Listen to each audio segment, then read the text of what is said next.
나는 전능하신 아버지 하나님, 천지의 창조주를 믿습니다. 나는 그의 유일하신 아들, 우리 주 예수 그리스도를 믿습니다.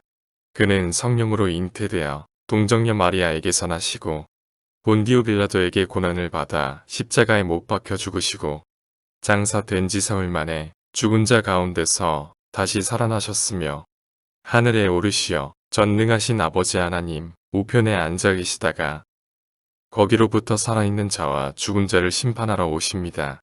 나는 성령을 믿으며 거룩한 공교회와 성도의 교제와 죄를 용서받는 것과 몸의 부활과 영생을 믿습니다. 아멘.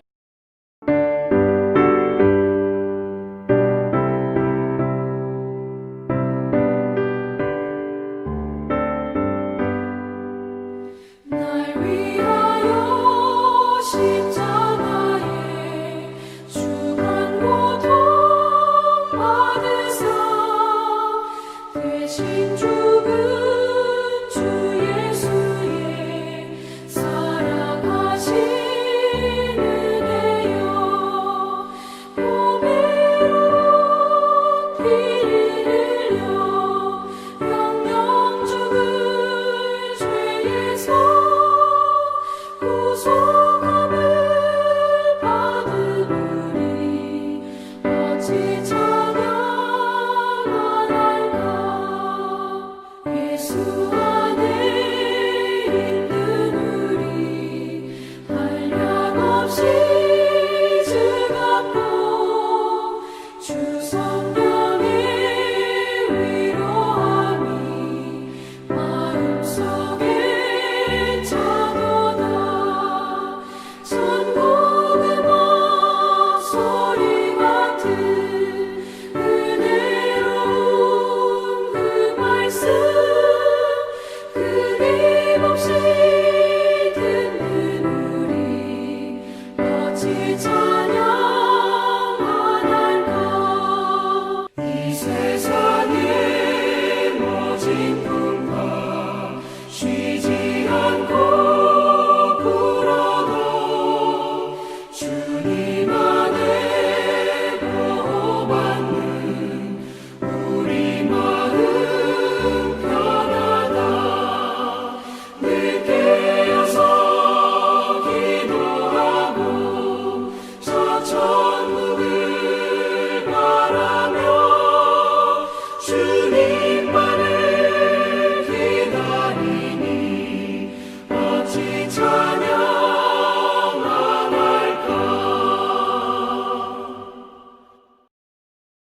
오늘 말씀은 역대하 8장 1절에서 18절 말씀입니다. 솔로몬이 여호와의 전과 자기의 궁궐을 20년 동안에 건축하기를 마치고 후람이 솔로몬에게 되돌려준 성읍들을 솔로몬이 건축하여 이스라엘 자손에게 거기에 거주하게 하니라. 솔로몬이 가서 하맛소바를 쳐서 점령하고 또 광야에서 다드모를 건축하고 하맛에서 모든 국구성들을 건축하고 또 윗베토론과 아랫베토론을 건축하되 성벽과 문과 문빗장이 있게 하여 견고한 성읍으로 만들고 또 바알락과 자기에게 있는 모든 국고성들과 모든 병거성들과 마병의 성들을 건축하고 솔로몬이 또 예루살렘과 레바논과 그가 다스리는 온 땅에 건축하고자 하던 것을 다 건축하니라. 이스라엘이 아닌 헷 족속과 아모리 족속과 브리스 족속과 히위 족속과 여부수 족속에 남아있는 모든 자 곧 이스라엘 자손이 다 멸하지 않았으므로 그 땅에 남아있는 그들의 자손들을 솔로몬이 역군으로 삼아 오늘에 이르렀으되 오직 이스라엘 자손은 솔로몬이 노예로 삼아 일을 시키지 아니하였으니 그들은 군사와 지휘관의 우두머리들과 그의 병거와 마병의 지휘관들이 됨이라. 솔로몬 왕의 공장을 감독하는 자들이 250명이라 그들이 백성을 다스렸더라. 솔로몬이 바로의 딸을 데리고 다윗 성에서부터 그를 위하여 건축한 왕궁에 이르러 이르되 내 아내가 이스라엘 왕 다윗의 왕궁에 살지 못하리니 이는 여호와의 궤가 이른 곳은 다 거룩함이니라 하였더라. 솔로몬이 낭실 앞에 쌓은 여호와의 제단 위에 여호와께 번제를 드리되 모세의 명령을 따라 매일의 일과대로 안식일과 초하루와 정한 절기 곧 1년의 세절기 무교절과 칠칠절과 초막절에 드렸더라. 솔로몬이 또 그의 아버지 다윗의 규례를 따라 제사장들의 반열을 정하여 섬기게 하고 레위 사람들에게도 그 직분을 맡겨 매일의 일과대로 찬송하며 제사장들 앞에서 수종들게 하며 또 문지기들에게 그 반열을 따라 각 문을 지키게 하였으니 이는 하나님의 사람 다윗이 전에 이렇게 명령하였습니다. 제사장들과 레위 사람들이 굳고 일에든지 무슨 일에든지 왕이 명령한 바를 전혀 어기지 아니하였더라. 솔로몬이 여호와의 전에 기초를 쌓던 날부터 준공하기까지 모든 것을 완비하였으므로 여호와의 전 공사가 결점 없이 끝나니라. 그때에 솔로몬이 에돔 땅의 바닷가 에시온 게벨과 엘롯에 이르렀더니 후람이 그의 신복들에게 부탁하여 배와 바닷길을 아는 종들을 보내매 그들이 솔로몬의 종들과 함께 오빌에 이르러 거기서 금 450달란트를 얻어 솔로몬 왕에게로 가져왔더라. 아멘. 오늘 보면 8장입니다. 8장에는 솔로몬이 하나님이 주시는 지혜로 나라를 어떻게 통치하고 국가를 경영했느냐 하는 것이 잘 나와 있습니다. 1절에 솔로몬이 여호와의 전과 자기의 궁궐을 20년 동안 건축하기를 마쳤다, 그렇게 되어 있습니다. 20년이면 짧은 세월이 아닙니다. 솔로몬은 20년간 성전 건축을 위해서 7년 반, 그리고 궁궐 건축을 위해 13년 동안을 투자했는데 그것을 다 마쳤다고 하고 있습니다. 성전 건축과 궁궐 건축이 중요합니까? 솔로몬이 나라를 다스리고 병행하는 데 있어서 그 중심에 하나님의 성전이 있기를 바라는 것입니다. 이스라엘의 영토의 중심은 예루살렘 성전이었습니다. 그래서 솔로몬은 먼저 성전을 건축했고요, 그 성전 건축을 20년 동안 잘 마쳤습니다. 이것을 일을 제대로 마무리하는 지혜라고 할 수 있습니다. 용두삼이라고 하는 말이 있습니다. 머리는 용인데 꼬랑지는 뱀이라는 것이죠. 처음엔 잘 시작했다가 마무리를 잘 못하는 경우를 일컫습니다. 지혜로운 사람은 그렇게 하지 않습니다. 처음부터 끝까지 변함없이 계획을 잘 세워서 마무리를 잘 합니다. 명품이 무엇입니까? 마무리가 잘 되어 있는 제품들이 명품입니다. 그런 데에서 차이가 난다고 합니다. 예수님께서도 망대를 건설하고자 하는 자는 자기의 능력과 비용이 충분한가를 계산해보고 일을 시작하고, 전쟁을 하고자 하는 자는 이 1만으로서 저 2만과 싸워서 이길 수 있는가를 충분히 계획하고 시작하라고 말하고 있습니다. 솔로몬은 20년이 걸리는 성전 건축과 왕궁 건축을 잘 했습니다. 그것이 그의 지혜라고 할 수가 있습니다.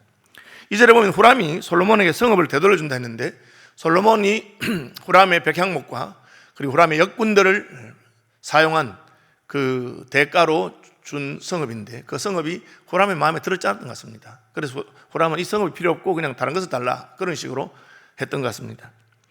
솔로몬은 후람이 쓸데없다고 생각해서 쓸모없이 생각된 성읍들을 돌려줬는데, 그 성읍들을 새롭게 잘 건축해서 이스라엘 자손이 거기에 거주하게 했습니다.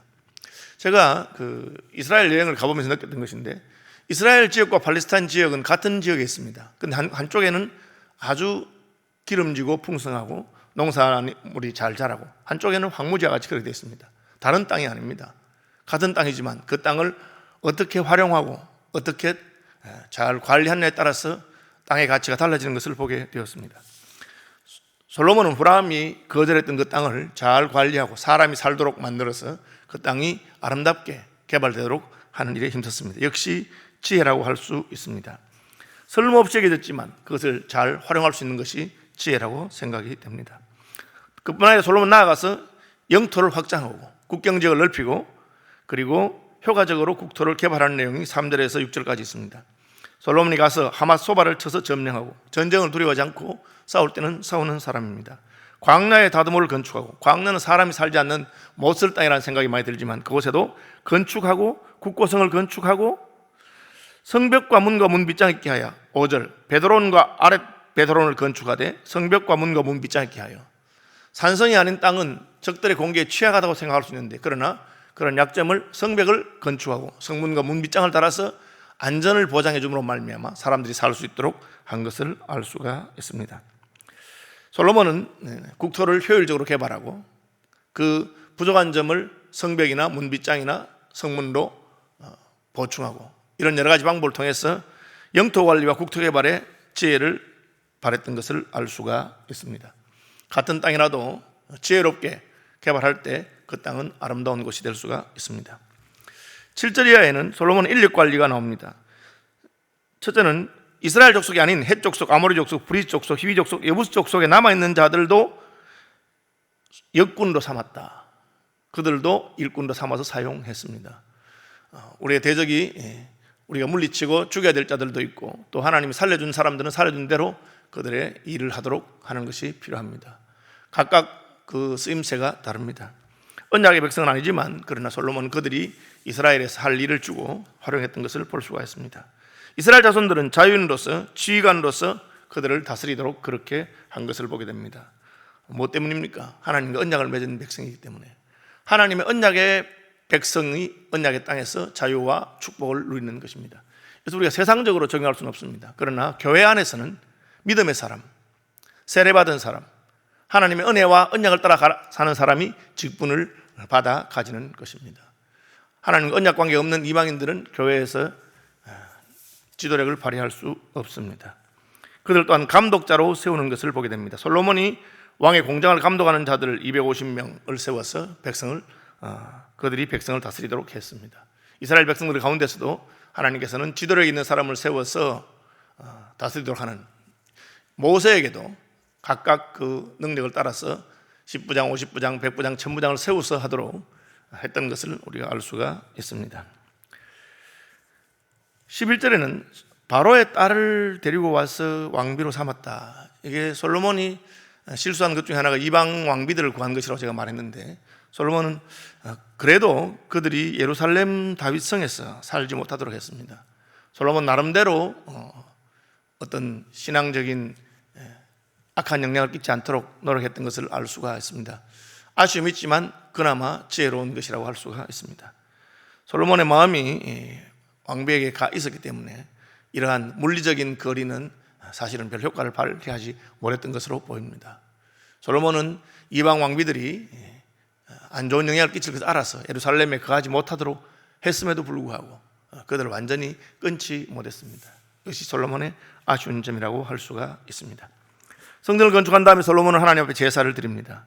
낭실에 쌓은 여호와의 제단 위에 번제를 드리고 매일 일과와 안식일과 좌우와 절기를 따라서 제사를 드립니다. 이것은 예배를 우선하고 그리고 정해진 절기를 지키는 것을 말하고 있습니다. 안식일과 절기들은 우리의 신앙을 지켜주는 신앙의 보루라고 할 수 있습니다. 우리는 정한 시간에 정한 곳에서 하나님께 예배하는 것이 우리의 신앙을 지켜주는 것을 알아야 됩니다. 솔로몬은 성전에서 절기를 따라서 안식일을 따라서 예배를 드렸습니다. 또한 이 일을 위해서 사람들을 세웠습니다.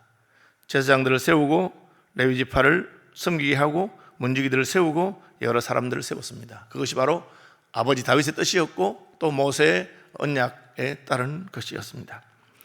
그래서 솔로몬은 제사하는 일을 위해서 힘쓰고 제사하는 일을 위해서 사람을 세우는 것을 잘 했습니다. 그럴 때 하나님께서 은혜를 다하셔서 17절 18절 보면 무역에 있어서도 솔로몬이 에돔 땅과 바닷가 에시온 게벨과 엘롯에 이르렀다.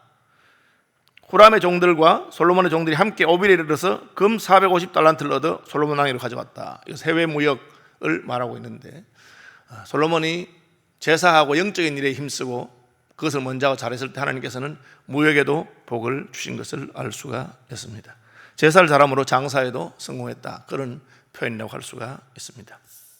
어쨌든 솔로몬은 하나님 주시는 지혜를 따라서 영토관리, 인력관리 그리고 영적인 일과 세속적인 일을 잘 관리하는 지혜로운 왕이 되었습니다. 하나님의 지혜와 은혜가 저와 여러분에게 함께 하시기를 주님의 이름으로 축복합니다.